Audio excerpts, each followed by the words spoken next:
Hi everyone, it's Lee from Meridian, and I've got my mate Darren with me. Darren O'Sullivan, how you doing, mate? I'm good, Lee. How are you, man? How are things?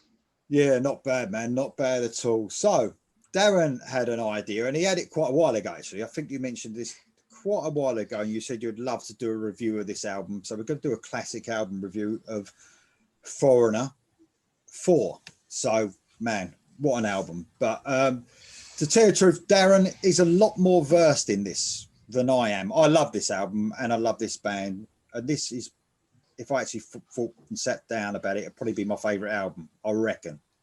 But I'm not 100% sure, but it's a strong one, man. But so Darren's actually gonna talk about this album, and then we're gonna take turns in talking about the tracks. So the floor's yours, man. Go. Fair enough, man. I have it here behind me. So I thought I'd bring it to the party. Nice. You're right. I approached you about doing this a while ago, or doing something about Foreigner a while ago. I love this album so much that not only have I reviewed it on my channel, now I'm coming onto your channel. I'm inviting myself onto your channel to review it again, because I never want to stop talking about this record. I absolutely adore Foreigner 4. So it was their fourth album, obviously, Foreigner 4. But also they were coming off the back of the Head Games album, and the band was reduced from 6 people to 4 people. They streamlined the band a little bit. So you've got 4 members of the band now. It's their fourth album, Foreigner 4. Who have we got? We got Mick Jones, Lou Gramm, Rick Wills, and Dennis Elliott. So Rick Wills on bass, Dennis Elliott on drums, but the real masterminds of this album are, of course, Mick Jones and Lou Gramm. I did say in my review as well, I hate the cover. I don't like the cover of it. Head Games was quite a cool, funky cover, and this one doesn't really have much going for it. But just about the cover there, man. Sorry, I know you don't like I know you don't like the cover, but what that cover has become is something different, isn't it? It's not a good cover at all, but it's one of them covers that's become it's got a cult status, if you like. Now it's like, I mean, in a weird way, I know it's a bad cover, but now, because of how big the album is, it became a good cover. Does that make sense to me? I think what you're getting at is that it's become, the cover itself wasn't great, but now it's become an iconic cover. Yes, exactly. You see that 4, which is kind of an old-fashioned, TV reel, as a show starts or whatever. But even when you see that now in the context that it's not Foreigner 4, even when you see it on a TV show or something, you think of Foreigner 4. I do anyway. But look, regardless of the cover, the material inside is what really matters, and it's an absolute. It's up there, probably in my top 5 albums of all time. I absolutely love it. Mick Jones, man, I'd love to get your thoughts on this. I don't know if you want to do it when we get into the tracks, but Mick Jones is an underrated musician, multi-instrumentalist, producer. I know you done a video on Van Halen the other day, but he produced, a couple of years after 4, produced the first Hagar album as well, which was quite interesting. So he's got a broad range of skills when it comes to music, doesn't he? What do you think of Mick Jones? Where are you at with him? Yeah, to tell you the truth, I mean, I've heard him getting a bit of stick on another YouTube channel a while ago, only because, and this is not a fault in my book, because he writes to make hits. Does that make sense? Corporate rock.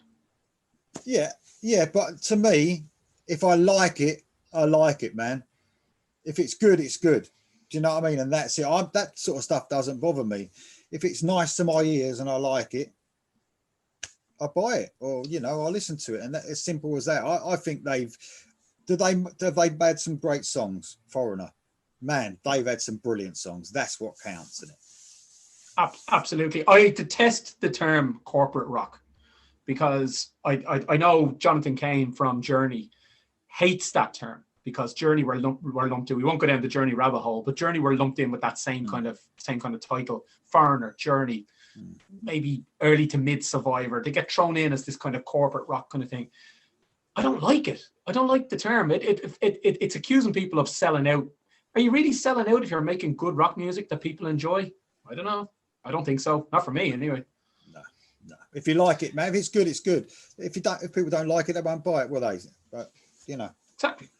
Produced by our old pal who we've discussed a couple of times, Lee, both on my channel and on your channel. Mutt Lang produced this, and Mutt has his hands all over this one. I mean, you can hear it. You can really hear it. 5 singles, 2 hit the top 5 on the US Billboard chart. So I would say a pretty successful album and an enjoyable listen. So maybe if we want to go down through it track by track, we can kind of get into it, mate. If you want, mate. Yeah, definitely. So I said to Darren, what do you want to do? Because we take turns. So we do, one goes first, and we talk about each track. So I'm going to take the odd numbers and Darren's taking the easy numbers. Easy? I said even. I'll take fault for this because we had a brief chat before the call, and I think you got mugged off with the numbers you were chose. I'll be honest with you, you did. There are, I mean, obviously, as you'll find out when we go through, and if you know the album off by heart, you know that some of the even number tracks on this are huge songs, which are amongst the classics of Foreigner. But take nothing away from them odd numbers, man. There's some great tracks. Agreed. There's a couple of belters in the odd numbers as well, but I suppose we'll get into it. So I'll kick it off, and obviously we'll have a couple of sentences to say each about it anyway. So, Nightlife, kicking it off. Man, this is I do sound like a broken record with this saying, but you've got to start an album off well, and Nightlife is just the perfect opener because it's a rocker. I'm not saying Foreigner ever made your ears bleed. They were a certain sound and they were catchy and all that. But for them, it was one of their rockier sort of songs. I know we're going to talk about Lou Graham's voice a lot. A lot. I mean, we did speak about, the songwriting as well. But you've got to say that Lou Graham has got one of those voices that, and it's a bit like Steve Perry and all those guys, that I'm not saying any of these songs are bad. They vary from good to very, very good. But a singer like this can just make a song go from there to, because I think singers are so important in rock music and heavy rock music, and he has got such a great voice, man, and he could probably sing an average song and make it an excellent song. That's all I'm saying. Agreed. Agreed. I think with Lou Graham, something I said I reviewed the Guns N' Roses album Appetite for Destruction, and I mentioned in that review that Lou Graham and Steve Perry aren't necessarily rock stars. Axl Rose is a rock star, right? But Lou Graham is almost like the forgotten man a little bit, because he doesn't have that rock star persona. He wasn't throwing TVs out windows and whatever else. But what he does have is one of the most powerful voices in rock history. Yeah. And that can never be forgotten. And you're right, this song, Nightlife, you know what it actually reminds me a little bit of as well, Nightlife, Lee?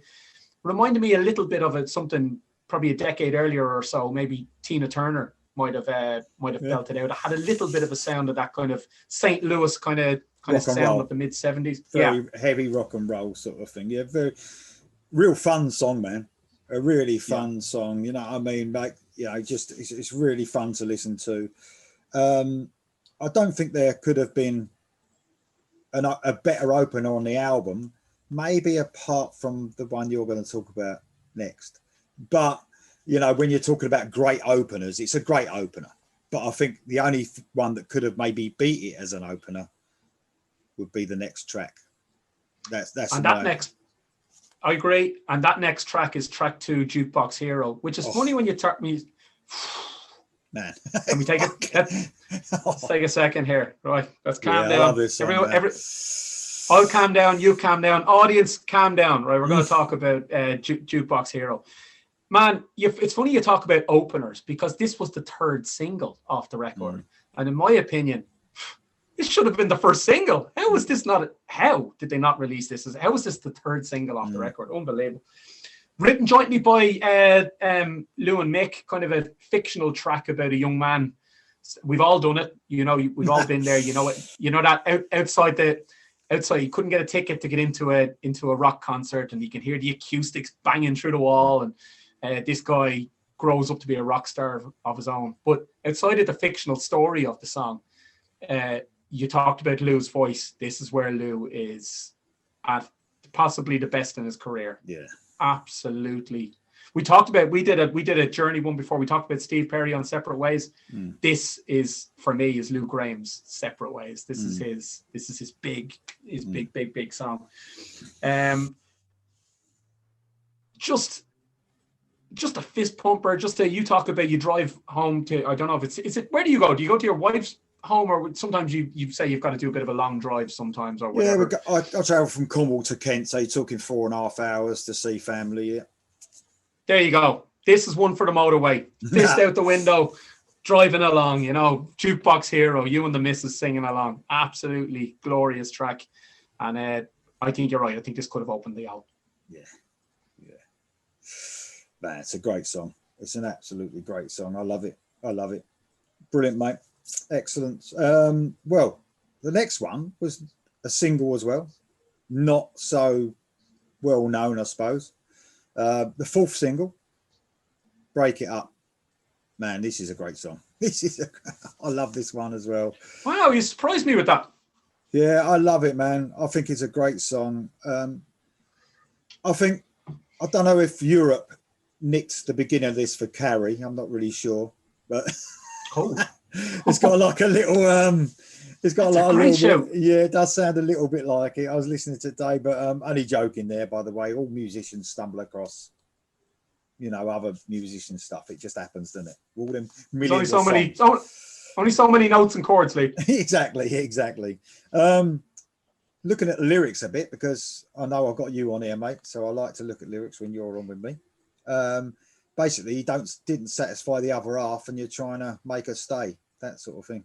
That's quite simple as far as I can see, unless you've got any input in that. Go on, mate. No, go for it. Keep going. Yeah, it has a really cool sound to it. It's like similar to Cold as Ice and Blue Morning, Blue Day. Sorry, that sort of similar piano with guitar. Do you know what I mean? They do them songs, don't Absolutely. They? That are really cool sounding. One of my favourite choruses on the whole album. I love it. I absolutely. I don't want to break it up. Yeah, absolutely brilliant. Absolutely fantastic. Backing vocals, man. And remember, this is 1981.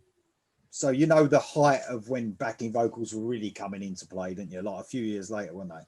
With Def Leppard and all that, you know, those. But there's some really good backing vocals on this. You know, I mean, and I believe the whole band do backing vocals, the drummer, bass guitarist.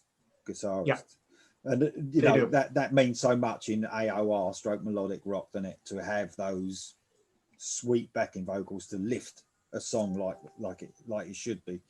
Not a sort of proper solo as such, but a nice, cool little quiet breakdown with Lou Graham singing. But very good. Love it, man. It's one of them sort of not so well known singles, but absolutely brilliant. So melodic. Great song. Yeah, man. You know, me and you, whenever we're doing these kind of things, I know you do with the other guys and stuff as well, with Mark and all the other guys when you're going through an album. I kind of take minimal notes for your song, with your pick or whatever. And one thing I did just note down for this one was, and you've called it already, was the keyboards layered throughout this song, which I think are, you're right on the backing vocals and stuff, but one thing, just one little note I took was the keyboards, which I thought is just fantastic on throughout this song. Done by Mick Jones as well. As I said, multi-instrumentalist. Brilliant, man. Okay.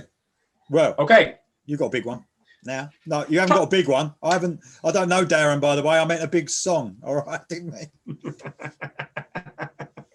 I can go downhill very quickly. Okay. Right. Track 4. One of the big ones for them, Waiting for a Girl Like You. Now here, I've got a bit to say on this, right? I think tracks like this crippled Foreigner. this one, I Want to Know What Love Is, which came off the next album from this Agent Provocateur, had I Want to Know What Love Is. This one had Waiting for a Girl Like You. I think it killed them, Lee. I don't know if, Lee, do you ever go back and watch them documentaries, you know, from like 2000, 2001, you know, behind the music that VH1 used to do and stuff? They do a great one on Journey, did a good one on Foreigner and stuff. Yeah, I might have watched them a while ago, but I haven't seen any for a long, long time. They're on YouTube. They're on YouTube. Good to go back and have a look at. But I was watching when I was doing the research for my review on it, I was watching it, and they were talking about how these kind of songs, they should have never recorded them. Now, Mick Jones will say different, because that's his children's children will never have to work again because of songs like this. They make so much money. But as a band, I don't think it did them any favors. Yes, it got them hits and got them money, but as a rock band, did them no favors. It was kept off. I was looking some of the notes off. This song holds the record for 10 weeks at number 2 and never reaching the top spot. And it was held off that top spot by, I think it's your favorite song, Lee, Physical by Olivia Newton-John. Yeah, I love that one. I know you do. You should do a reaction to that. Oh man, I'd love to see a reaction video of you doing that. That'd be great. But look, don't get me wrong on all of that. Having said all of that, I love this song. I love it. It's such a great slow ballad, and we love the ballads. Me, you, and Mark have done a whole series about ballads, and this one is not just a fine ballad for Foreigner, a fine 80s ballad in general. And see, I absolutely love this song, and comparing it to, I'm surprised when we done the 80s ballads and you chose this one. You didn't choose this one. You chose I Want to Know What Love Is, which surprised me. I did. I thought, because this one for me is miles and miles above I Want to Know What Love Is. I'm not saying I don't love I Want to Know What Love Is. I do like it, but this one is I absolutely love this song, man. This was part of my wedding. When we had our wedding and all that, we had it playing as we were signing the book and all that.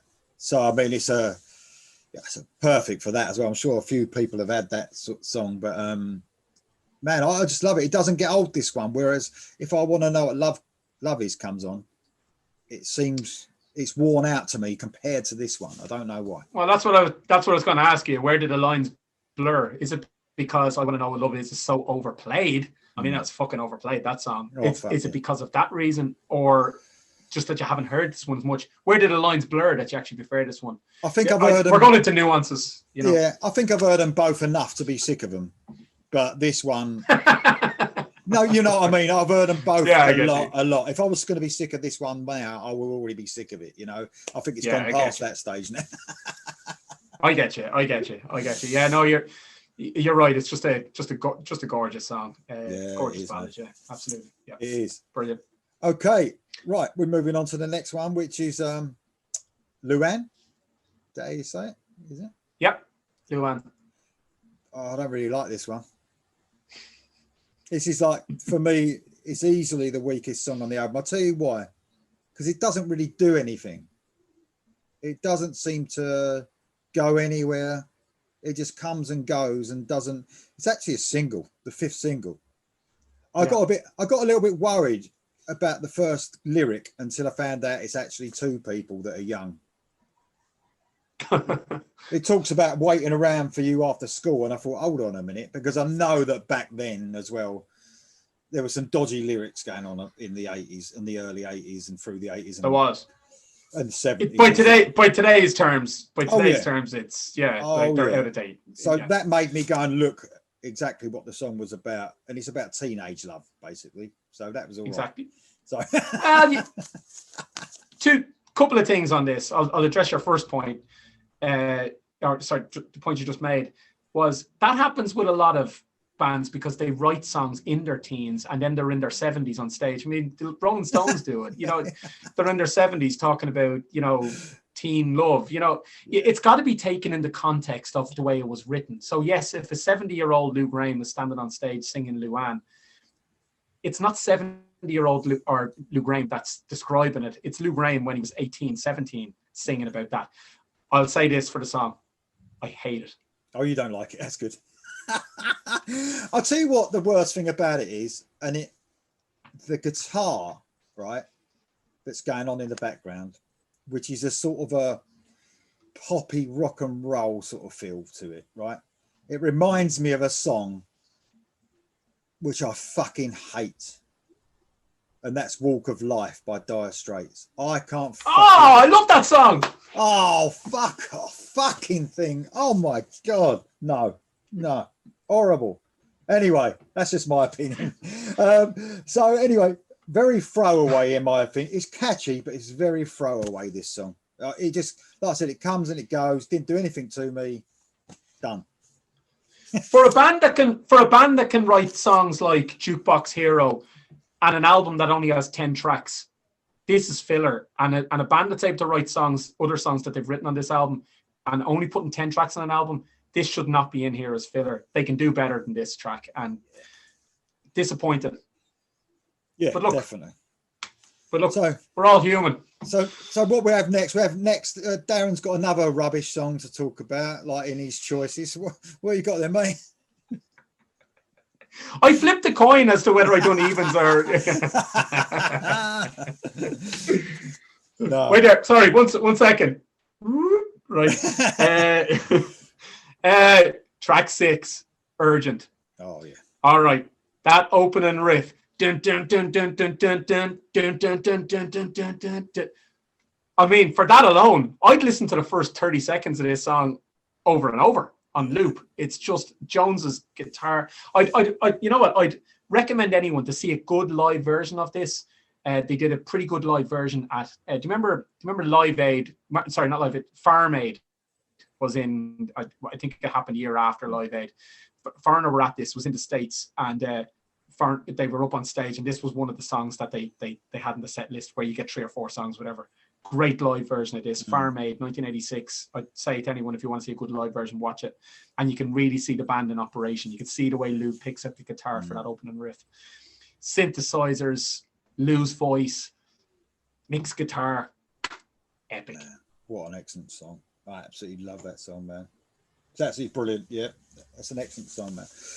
Everyone's heard it. Everyone loves it, I believe. If you don't, you're an idiot. So now it does lead into you're after getting a good one here, right? So I'm interested in what you have to say. Give us it. I am. So yeah, more of a deeper cut. Obviously, this one it's I'm Gonna Win, and it's brilliant. I love this song. Bit of a heavier feel now, you know, a little bit heavier, I'd say. Very guitar driven. I noticed this, and I don't know if you agree with me. You might have to listen to it back because it's very subtle. A slightly sort of Middle Eastern feel to the pre-chorus with the keyboards. When you go back and listen, you might see what I mean. But I love that when you get that slightly sort of Middle Eastern feel in the music.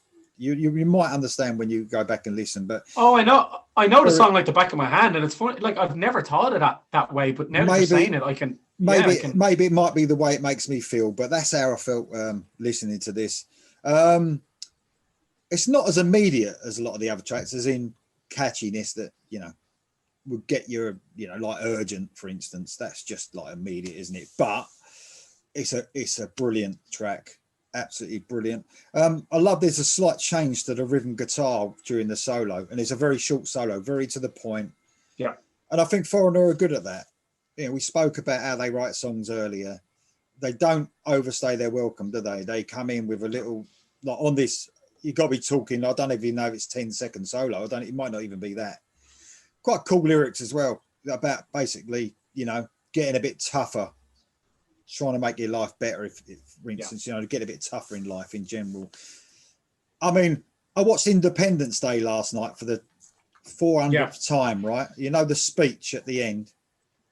Where the president is giving the speech. Yeah.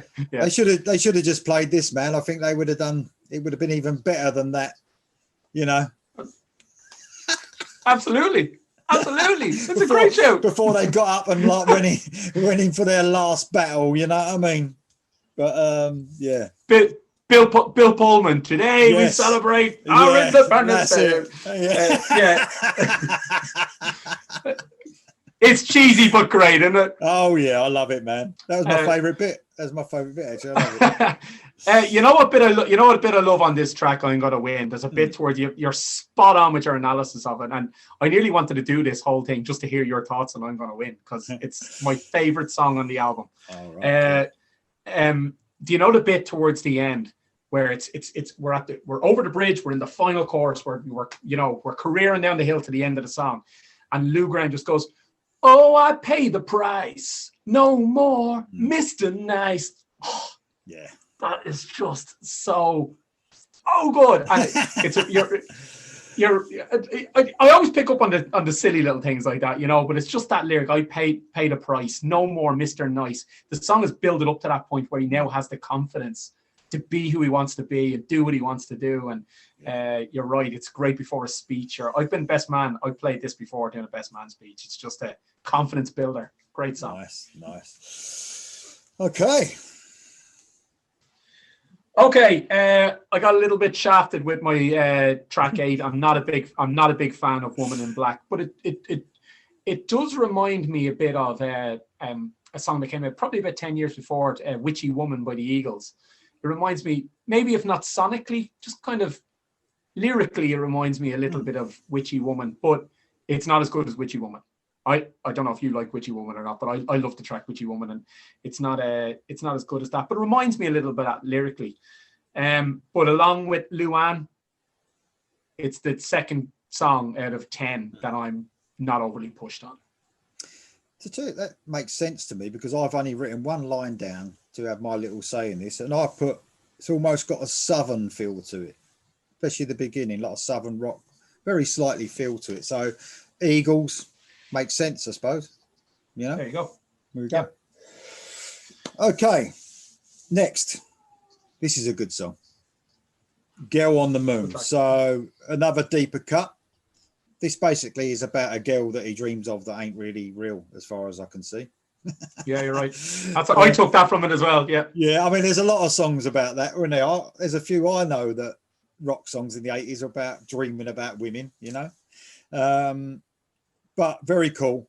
It's got a sort of really nice vibe to it, in general feel. It's got a really cool sound to it. It's sort of a ballad, but not quite. It's sort of on the edge of being a ballad, I'd say. It sort of comes and goes again, though. And I know you like this one. I think I could hear it in your voice that you really like this one. It's a bit similar to, it's not similar, by the way, sonically to Luanne, but it sort of, for me, it came and went again and really didn't do much for me and didn't hit me hard, if you know what I mean, like a lot of the other songs do. But I think, I hate to say it, but I think without the vocals on this, it would suffer even more as a song. I think he just lifted it that much more and made it a lot better than it actually is, this song, in my opinion. That's a really good point. How a vocalist can lift a song to be better than some of its parts. Effectively, is what I think you're saying. Yeah. You know what it reminds me of a little bit, though. I take your criticisms of it, and I have the same. But it is one of them songs where, on a Sunday afternoon, I could sit on my sofa and just have a whiskey and just sit back, just fall into the couch. Yeah. I could smell the roast chicken in the oven, and I have a whiskey, and I'm just sitting back on a Sunday, and I've got a track like this on. It's that kind of song. If I was to make a playlist for that kind of afternoon, this is the kind of song I'd put on for that. Yeah, good shout, mate. Good shout. Oh man, we're coming to albums weren't very long them days, were they? So we're coming to the last one. 10 tracks. Yeah. We're coming on to the last one. You talk about deep cuts. We're on track 10 here. You talk about deep cuts. This is deep cut, but for me, it's more than that. And to me, it should have been a single instead of Luanne. It's called Don't Let Go. How? Please, somebody tell me how this was not a single. It's just an absolute. We talked about this. I think we might have said it on the Def Leppard first album. How an album can it can have some great songs on it, but can kind of just close off with a whimper. Yeah. this album does not close off at a whimper. Don't let go. What a way to close off an album and go, geez, I can't wait till Foreigner. When if you're in 81 and you first got this album, you go, geez, I can't wait till they release another one, because it leaves you wanting more, you know? The album came out, Lee, in June 81, and I was born in December 81.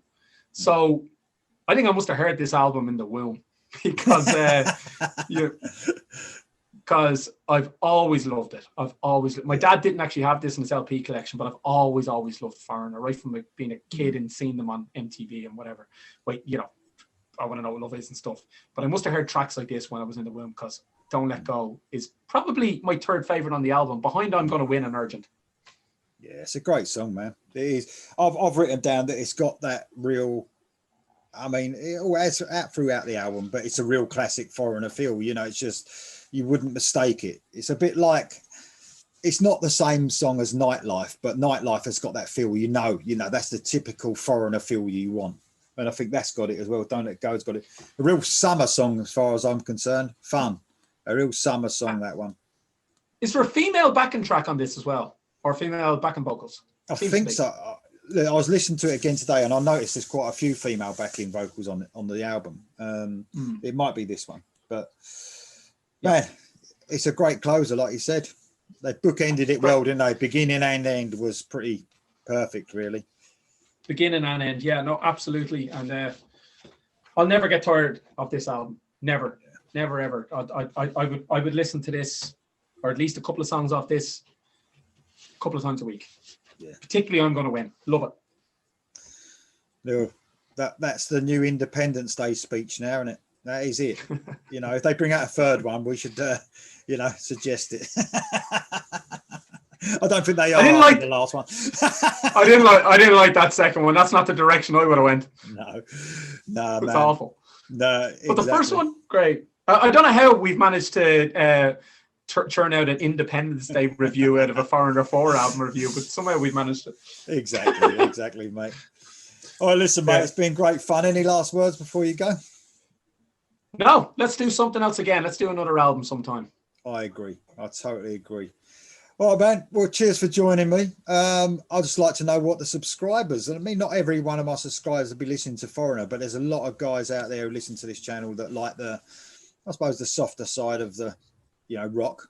If you could put Foreigner in that. So I'm sure there will be some people out there. Let us know if you think it's their best album and what you think of mine and Darren's assumptions. All right, then, mate. I'll see you next time, yeah? Cheers, pal.